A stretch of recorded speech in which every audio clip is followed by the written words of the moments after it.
జే news వార్తలకు స్వాగతం. ముందుగా వార్తలోని ముఖ్యాంశాలు. తిరుమల లడ్డు అంశం అత్యంత సున్నితమన్న సీఎం. భక్తుల విశ్వాసాలను దెబ్బతీయవద్దన్న చంద్రబాబు. దేవాలయాల ప్రక్షాళనకు చర్యలు తీసుకున్నామని, స్వామివారి విషయంలో తప్పు చేయనని స్పష్టం.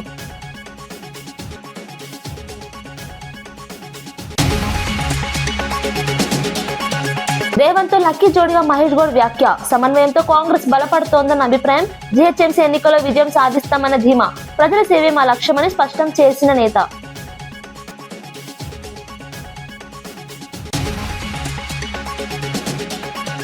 ఆధారాలుంటే వెంటనే చర్యలన్న హోంమంత్రి అనిత.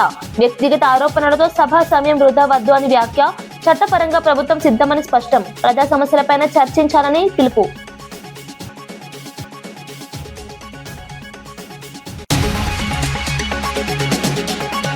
రైతులకు పూర్తి మద్దతు ఇస్తుందన్న ఎన్డీఏ. పింఛన్లు పెంచి సంక్షేమం ప్రారంభించామన్న పవన్. కౌలు రైతులు ధైర్యంగా ఉండాలన్న పిలుపు. అభివృద్ధి సంక్షేమం రెండు మా లక్ష్యమని స్పష్టం.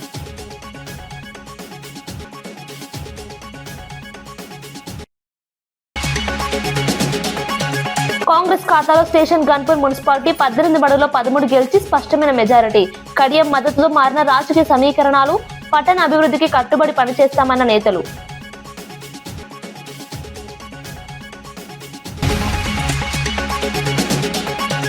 తిరుమల లడ్డు అంశం అత్యంత సున్నితమన్న సీఎం. భక్తుల విశ్వాసాలను దెబ్బతీయవద్దన్న చంద్రబాబు. దేవాలయాల ప్రక్షాళనకు చర్యలు తీసుకున్నామని, స్వామివారి విషయంలో తప్పు చేయనని స్పష్టం. అక్కడ జరిగింది మనం ఆ రోజు చెప్పకపోతే మన మీద అపచారం. రేపు ఏదైనా జరిగిందనుకోండి, మీరు ఎందుకు చెప్పలేదని చెప్పితే తిరిగి ఏ విధంగా వీళ్ళు ఆ అపవిత్రతను ఇంకా ఎక్కువ చేయడం కోసం ముందుకు తీసుకుపోవడం, ఇవన్నీ చేసే పరిస్థితికి వచ్చే దిశ ఇది కరెక్ట్ కాదు. నేను ఒకటే హామీ ఇస్తున్నా, రాష్ట్రంలో ఉండే అన్ని దేవాలయాల్ని ప్రక్షాళన చేశాం. ఎక్కడ అపవిత్ర జరగడానికి వీలు లేదు, ఎవరి మనోభావాలు దెబ్బతినడానికి వీలు లేదు. ప్రతి ఒక్క దేవాలయంలో పవిత్రత కాపాడే బాధ్యత ఎన్డీఏ ప్రభుత్వం తీసుకుంటామని మరొక్కసారి ప్రజలందరూ కూడా విజ్ఞప్తి చేస్తున్నారు. ఇంకొక పక్కన దిశ ఒకసారి చూస్తే బాధ వేస్తుంది, వీళ్ళ యొక్క బిహేవియర్ చూస్తే కూడా ఆశ్చర్యం వేస్తుంది. కల్తీ లడ్డుకు హెరిటేజ్ ఎందుకు తీసుకొస్తారా దిశ? నాకైతే అర్థం కాదనమాట. నాకు ఇలాంటి ఆ రోజు వివేకానంద రెడ్డి, నేనే ముఖ్యమంత్రి, చెప్పకపోతే ఒక బాధ, చెప్తే ఒక బాధ. ఆ రోజు నిద్రలేశాను, మా వాళ్ళు ఇక్కడే ఉన్నారు ఐజీలు. రేవంత్ తో లక్కీ జోడిగా మహేష్ గౌడ్ వ్యాఖ్య. సమన్వయంతో కాంగ్రెస్ బలపడుతోందన్న అభిప్రాయం. జీహెచ్ఎంసీ ఎన్నికల్లో విజయం సాధిస్తామన్న ధీమా. ప్రజల సేవే మా లక్ష్యమని స్పష్టం చేసిన నేత.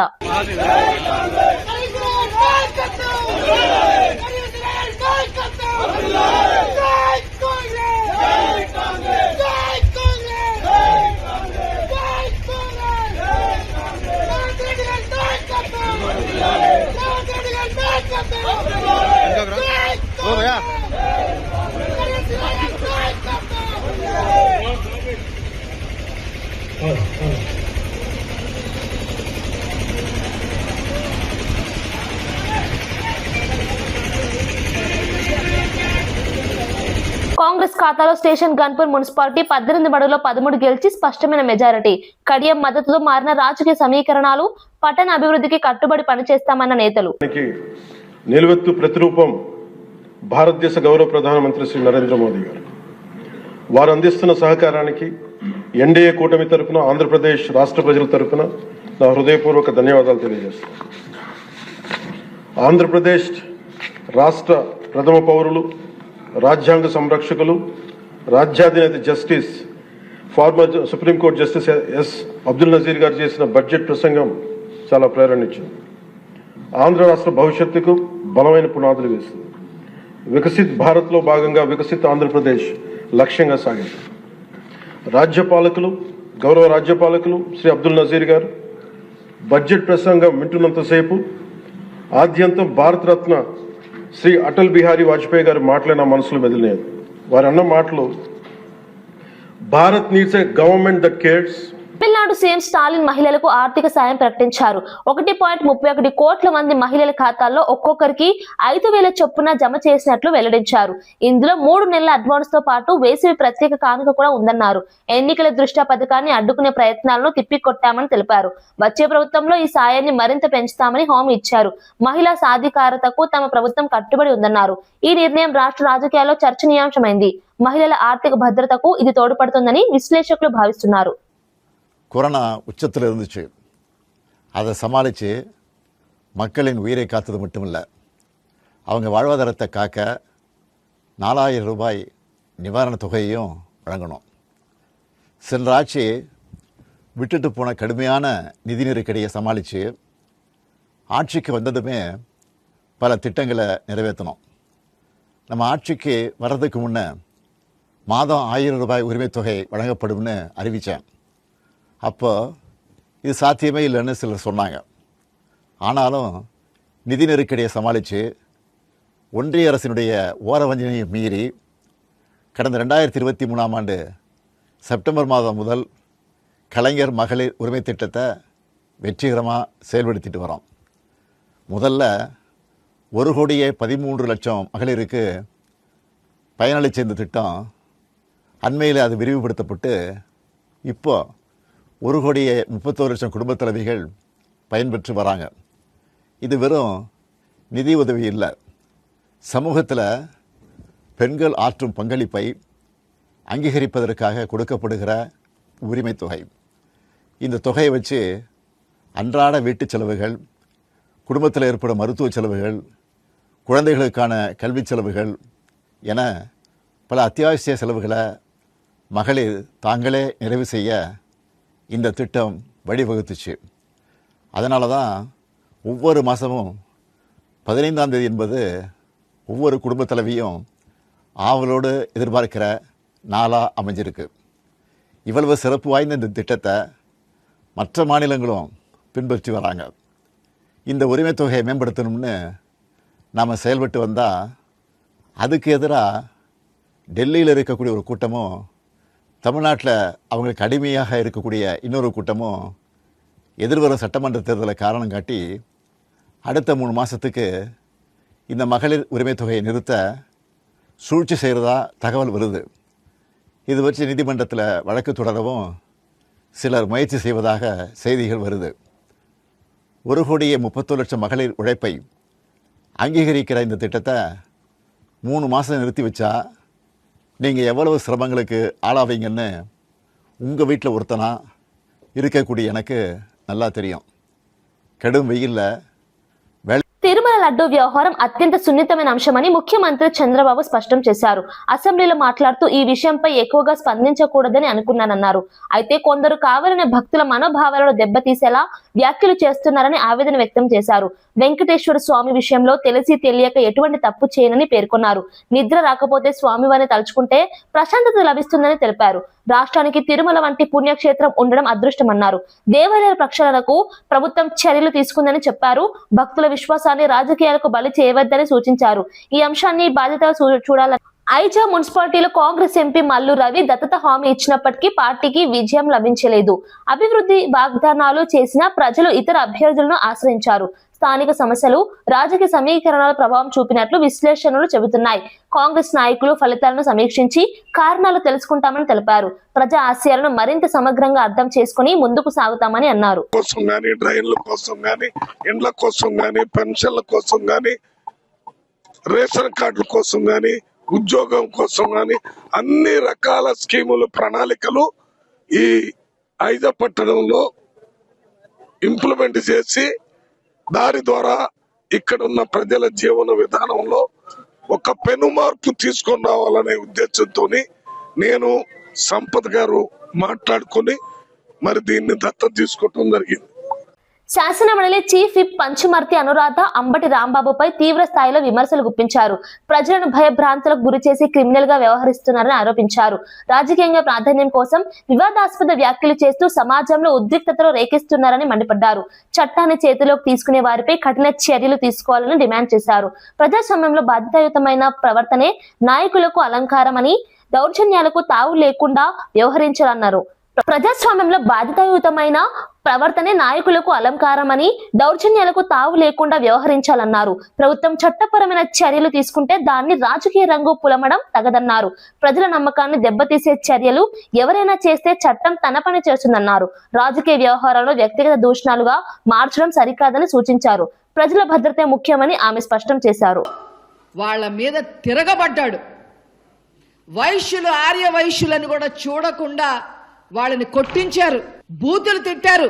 అన్ని కుల వ్యవస్థలను ఇంక్లూడింగ్ కాపుల్ని కూడా ఇష్టం వచ్చినట్టు తిట్టిన ఈ మనిషి ఈరోజు కాపు కార్డు వేసుకొని మాట్లాడటం, దాన్ని ప్రోత్సహించే విధంగా జగన్మోహన్ రెడ్డి కాపు కార్డుతో మనం రాజకీయం చెయ్యాల్సిందే అని చెప్పి ముందుకి వచ్చి ఇతనికి ఊతం ఇవ్వడం, నిన్న కూపన్ల విషయంలోనే మరి రిమాండ్లోకి వెళుతూ, రిమాండ్ విధిస్తే జైల్లోకి వెళుతూ ఆ బస్ ఎక్కినప్పుడు తగ్గేదే లేదని చెప్పి సైగలు చేయడం అతని అరాచకానికి పరాకాష్ట అని చెప్పి ఈ సందర్భంగా నేను తెలియజేస్తా ఉన్నా.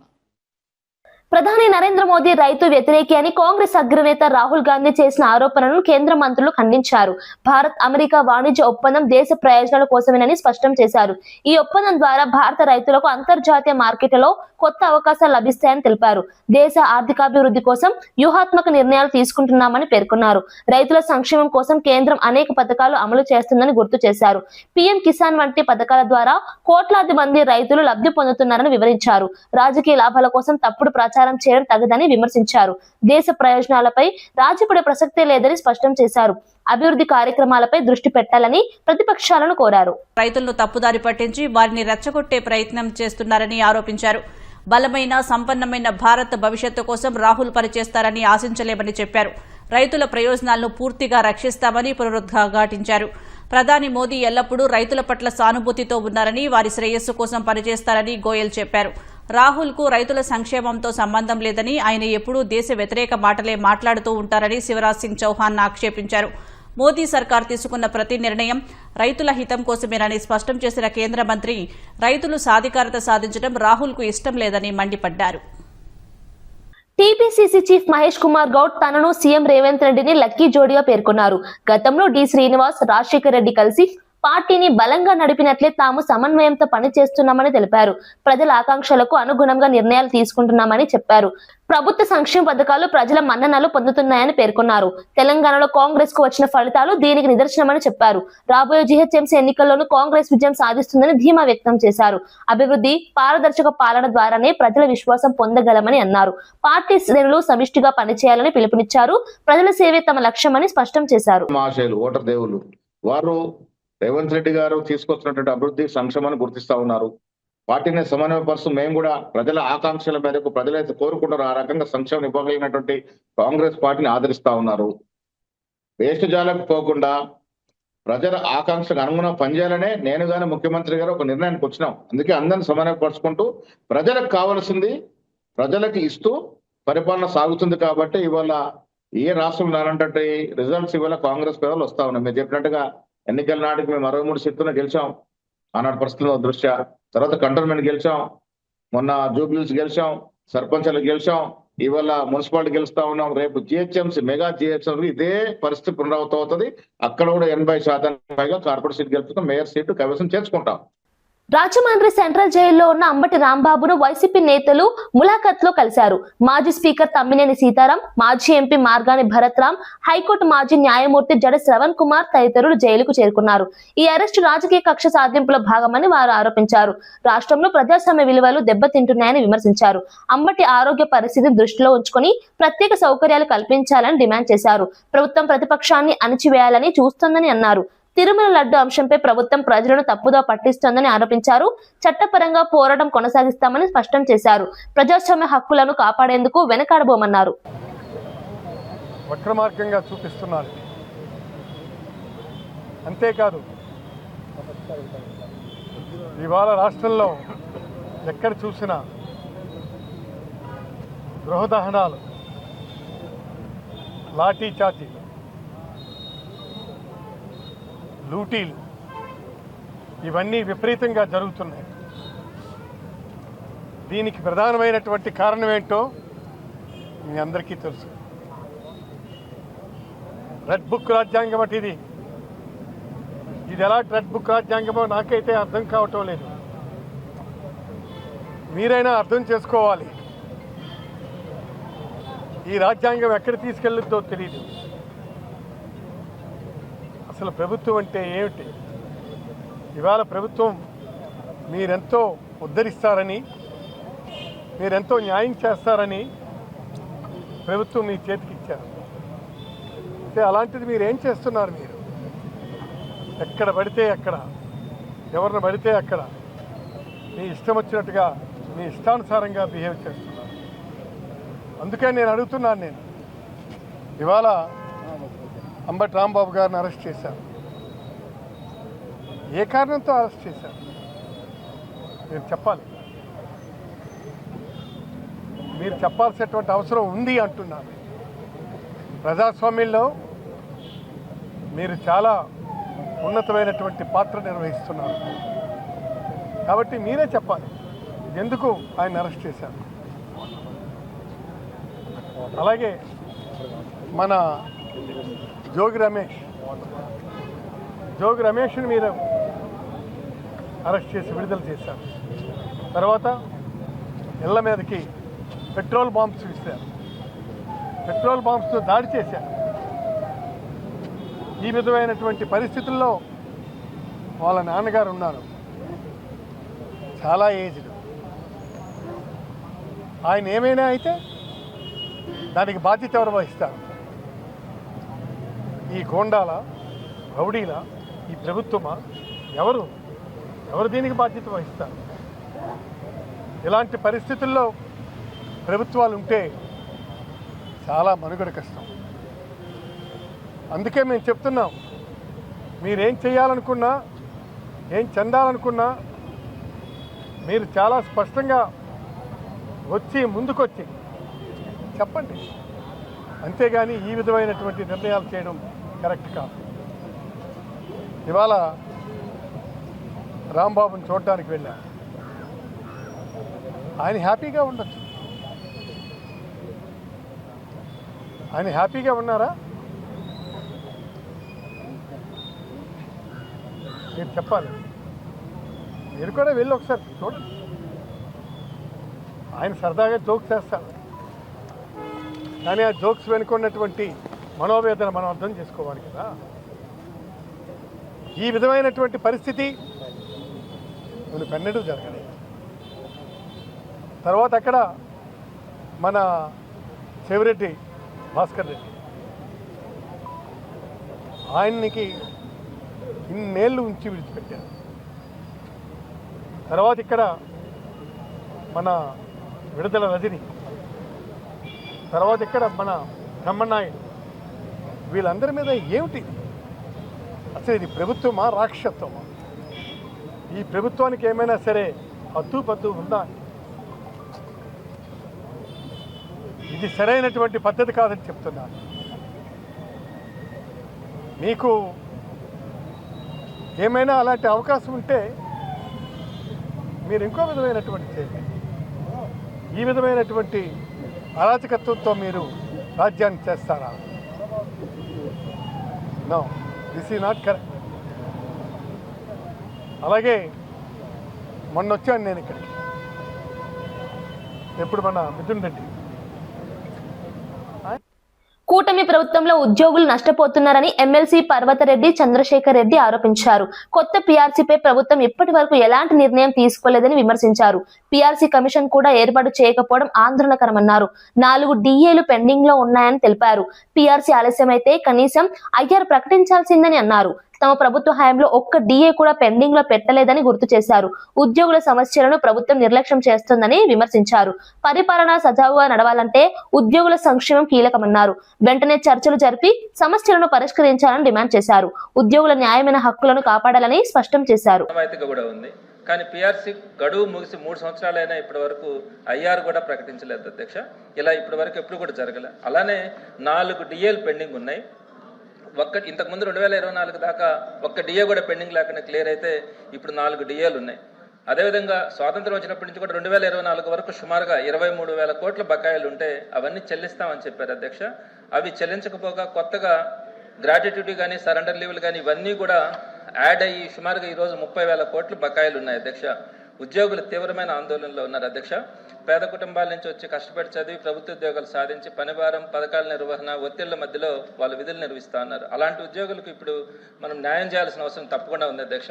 అందుకని చివరిగా నేను అనేది ఏంటంటే తక్షణమే వారికి ఒక 30-30% ఐఆర్ ప్రకటించి పిఆర్సీ కమిషన్ అని వెంటనే ఏర్పాటు చేయడంతో పాటు పెండింగ్ లో ఉన్నటువంటి 4 ములుగు మున్సిపాలిటీకి జరిగిన తొలి ఎన్నికల్లో కాంగ్రెస్ పార్టీ స్పష్టమైన ఆధిక్యాన్ని సాధించింది.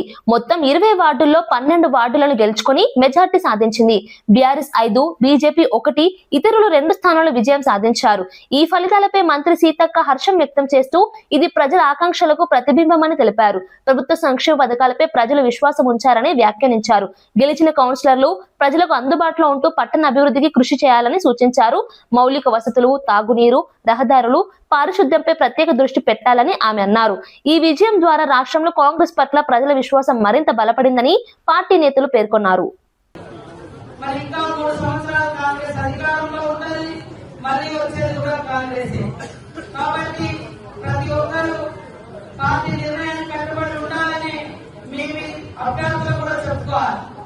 మాకిది మాకది అని పోటాపోటీ కాకుండా పార్టీ నిర్ణయం మేరకు, పార్టీ భవిష్యత్తు మేరకు, పార్టీ బలోపేతం మేరకు, పార్టీ సిద్ధాంతం మేరకు అందరూ కలిసికట్టుగా పనిచేయాలని కోరుకుంటూ 16వ తారీఖు నాడు మరి ఎన్నిక ఉంటుంది. చైర్మన్, వైస్ చైర్మన్, ఇతర కౌన్సిల్ మెంబర్స్. కాబట్టి అందరూ కూడా పార్టీ నిర్ణయానికి కట్టుబడి ఉండాలి. సంపూర్ణ మెజార్టీ వచ్చినా కూడా ఒకనాడు అందరం కలిసిమెలిసి ఉండడం అనేది చాలా అవసరం. ఈ పట్టణాన్ని అభివృద్ధి చేయాలని వాస్తవానికి మాస్టర్ ప్లాన్ కోసం మరి ఒక ఏజెన్సీ కూడా ఈరోజు పిలవడం జరిగింది. ఈ ఎన్నికల్లో మనం ఈ రిజల్ట్ అడవుల్లో ఉన్నాం. ఇప్పటికే మనము అంటే రిజల్ట్ తొందరగా అయిపోతే వేరే పని అనుకున్నాం, కానీ మరి కొద్దిగా డిలే అయినప్పటికీ కూడా నేను అందరికీ ఒకటే చెప్తున్నా, ఇక్కడ నాయకులకు కానీ గెలిచినటువంటి అభ్యర్థులకు కానీ పార్టీ పట్ల అంకిత భావం, సిన్సియారిటీ, గెలవక ముందు ఒక రకంగా, గెలిచినాక ఒక రకంగా, సీట్ రాకముందు ఒక రకంగా, సీట్ వచ్చినాక ఒక రకంగా, ఇలాంటి అస్సలే చేయకూడదు. ఖచ్చితంగా అందరికి విప్పు కూడా జారీ చేస్తాం. తప్పుడు పనులు చేస్తే వాళ్ళ సభ్యత్వం కూడా పోతాం. కాబట్టి మరి ఎవరు ఇవాళ అక్కడ గెలిచినటువంటి వాళ్ళు కూడా మరి ఈ రోజు ఇద్దరు ఇండిపెండెంట్ కూడా ఉన్నారు. వాళ్ళందరూ కూడా గతంలో కానీ మొన్న కానీ మన పార్టీ టికెట్ అడిగినటువంటి వాళ్ళే. ఇంకో ఇతర పార్టీలలో మనం టికెట్ ఇవ్వకపోతే అటుపై గెలిచినటువంటి వాళ్ళే. కాబట్టి కాంగ్రెస్ పార్టీని బలోపేతం చేయడం కోసం మంచిగా ఆలోచించి భవిష్యత్తులో ఇప్పుడు గెలిచినటువంటి వాళ్ళందరూ భవిష్యత్తులో మీ భవిష్యత్తు బాగుండే విధంగా నిర్ణయాలు తీసుకుందాం. రాజకీయాల్లో తల్లులను లాగడం తగదని శాసనమండలి విపక్ష నేత బొత్స సత్యనారాయణ అన్నారు. అంబటి రాంబాబు తల్లిపై వ్యాఖ్యలు చేశారని ఆరోపణల నేపథ్యంలో ఆయన స్పందించారు. ఇలాంటి రాజకీయాలు తాను ఎప్పుడూ చూడలేదని, వ్యక్తిగత విషయాలను సభలోకి తీసుకురావడం సరికాదని చెప్పారు. టీడీపీ నేతల ప్రేరేపణతోనే అంబటి స్పందించారని పేర్కొన్నారు. అధికారంలో ఉన్నారని ఇష్టారీతిగా వ్యవహరించడం మంచిది కాదని హెచ్చరించారు. ప్రజాస్వామ్యంలో పరస్పర గౌరవం అవసరమని, సభా మర్యాదలు పాటించాలని సూచించారు. వ్యక్తిగత దూషణలు రాజకీయాలను దిగజారుస్తాయని అన్నారు. ఆయన తల్లి కాదా, ఆయన తల్లి కాదా, ఆయన తల్లి కాదా, ఆయన తల్లిని తిరిగితే, ఆయన ప్రేరేపిస్తే దానికి ఆయన రియాక్ట్ అయ్యాడు, దానికి ఆయన రియాక్ట్ అయ్యాడు తప్ప ఆయన తల్లి ఒకటి, మీ తల్లి ఒకటి, నా తల్లి ఒకటి, అందరి తల్లి ఒకటే. మీ తల్లి నా తల్లి ఆయన అందరి తల్లి ఒకటే, ఒకటే. కానీ ఈ సాంప్రదాయం కాదు అధ్యక్ష, ఈ సాంప్రదాయం కాదు అధ్యక్ష. వాయిస్ పెంచేంతట్లోనూ గట్టిగా మాట్లాడటంలోనూ విమర్శలు పెంచడంలోనూ అధ్యక్ష సాంప్రదాయబద్ధంగా చట్టబద్ధంగా ప్రభుత్వం వచ్చి చట్టబద్ధంగా సాంప్రదాయబద్ధంగా మీరు వచ్చి యాక్ట్ చేయాలి అధ్యక్ష. ప్రభుత్వం ఎందుకు ఇచ్చారు అధ్యక్ష? మీకు అధికారం దేనికిచ్చారు? అధికారం చేతిలో తీసుకొని మీ ఇష్టారాజ్యంగా చలాయించమనా? అధికారంగా మీ సూచనల మీద వచ్చి కేసులు పెట్టమనా? పెట్రోల్ పంపులు ఇస్తున్నామనా? వాళ్ళకి వచ్చి బెయిల్బుల్ సెక్షన్ ఇవ్వమనా? లేకపోతే వాళ్ళ మీద వచ్చి ఆ మహిళల మీద దాడి చేయమనా? దేనికిచ్చారు చట్టం? ఇది దయచేసి సార్ ఎవరు తల్లైనా ఎవరు తల్లైనా ఎవరు తల్లైనా ఎవరు భార్య అయినా ఏ మహిళ అయినా అందరూ గౌరవించాల్సిందే, పూజించవలసిందే. ఇందులో ఎవరికి ఏ విధంగా భేదాభిప్రాయం లేదు అధ్యక్ష. ఇందులో ఎవరికి భేదాభిప్రాయం లేదు అధ్యక్ష. ఎవరు చేసినా సరే తప్పే అధ్యక్ష. ఎవరు చేసినా సరే తప్పే అధ్యక్ష. తప్పుని సంబంధించే సమస్య లేదు అధ్యక్ష. కానీ అక్కడ పరిస్థితులు, అక్కడ వాస్తవాలు, అక్కడ జరుగుతున్న పరిణామాలు అవన్నీ కూడా ఆలోచన తీసుకోవాలి బాధ్యత ఉంది అధ్యక్ష. ఆయన వచ్చి చెప్పాడు జరిగింది, నా వయసుకి మంచిది కాదు. అంబటి రాంబాబు తల్లిపై తిట్టినట్లు ఆధారాలుంటే పంపించాలని వెంటనే చర్యలు తీసుకుంటానని హోంమంత్రి అనిత స్పష్టం చేశారు. దేవాలయం లాంటి కౌన్సిల్లో ఇలాంటి విషయాలపై గంటల తరబడి చర్చించడం సమంజసం కాదని వ్యాఖ్యానించారు. వ్యక్తిగత ఆరోపణలతో సభా సమయాన్ని వృధా చేయకూడదని సూచించారు. ఆధారాలు లేకుండా ఆరోపణలు చేయడం సరికాదని, చట్టపరమైన చర్యలు తీసుకోవడానికి ప్రభుత్వం సిద్ధంగా ఉందని చెప్పారు. రాజకీయ విమర్శలు ఒక పరిమితిలో ఉండాలని, వ్యక్తిగత అవమానాలు అనవసర ఉద్రిక్తతలకు దారితీస్తాయని హెచ్చరించారు. సభలో ప్రజా సమస్యలపై చర్చించడమే ముఖ్యమని ఆమె అభిప్రాయపడ్డారు. పావు గంటలో వాళ్ళ ఇంట్లోంచి బయటకు వచ్చి మాట్లాడుతూ నా కుక్కను కూడా టచ్ చేయలేరు, ఏ పోలీసు వస్తారు రమ్మని చెప్పినప్పుడు ఆ మాట్లాడ గురించి మాట్లాడినట్టు అంటే ఇలాంటి మాట్లాడి రచ్చగొట్టేటట్టుగా మాట్లాడి నిన్న జైలు దగ్గరికి వెళ్ళి ఇట్ట పాడతాడు. ఆయన మాజీ మంత్రి అండి, ఏం మాట్లాడుతున్నారండి, ఏ సైకిల్ చేస్తున్నారండి, సమాజానికి ఎటువంటి మెసేజ్ ఇస్తున్నారండి? అలాంటి వ్యక్తి గురించి ఇలాంటి సభలో, పెద్దల సభలో ఇంత చర్చ అవసరమా? ఇంత అలాంటి వ్యక్తి గురించి అలాంటి అనకూడదు కానీ తల్లిని చెల్లిని కూడా మాట్లాడే వాళ్ళ గురించి ఈ రోజు ఈ సభలో, ఈ పెద్దల సభలో ఇంత చర్చ అవసరమా? అతని గురించి వెనకేసుకు రావడం అవసరమా? అసలు మీకేమైనా అసలు సెన్స్ ఉందా అని అడుగుతున్నాను నేను. ఈ రోజు కనీసం ఆలోచన చేసుకోవాలి కదా. ఎలా పడితే అలా మాట్లాడడానికి, ఏది పడితే మాట్లాడడానికి. ఇది దేవాలయం లాంటి కౌన్సిల్, పెద్దల సభ ఇది. శంషాబాద్ ఎయిర్పోర్ట్ మార్గంగా గోవా నుంచి మద్యం తరలిస్తున్నారనే సమాచారం మేరకు excise STFA team leader Anjireddy సిబ్బందితో కలిసి పహాడ్ షరీఫ్ వద్ద వాహనాల తనిఖీలు చేపట్టారు. 4 బ్యాచ్లుగా నిర్వహించిన తనిఖీల్లో మొత్తం 92 NDPL మద్యం బాటిళ్లను స్వాధీనం చేసుకున్నారు. మొదటి కేసులో 23 బాటిళ్లు, ఒక కారుతో 4గురిపై కేసు నమోదు చేశారు. రెండో కేసులో 34 బాటిళ్లు, కారుతో 5గురిపై కేసు నమోదు చేశారు. మూడో కేసులో 21 బాటిళ్లు, కారుతో 6గురిపై కేసు నమోదు చేశారు. 4గో కేసులో 14 బాటిళ్లు స్వాధీనం చేసుకున్నారు. మొత్తం 15 మందిపై కేసులు నమోదు చేసి 3 కార్లను మీర్పేట్ ఎక్సైజ్ స్టేషన్ కు అప్పగించారు. ఈనాటి వార్తా విశేషాలు మరో బులెటిన్లో మళ్ళీ కలుద్దాం. నమస్కారం.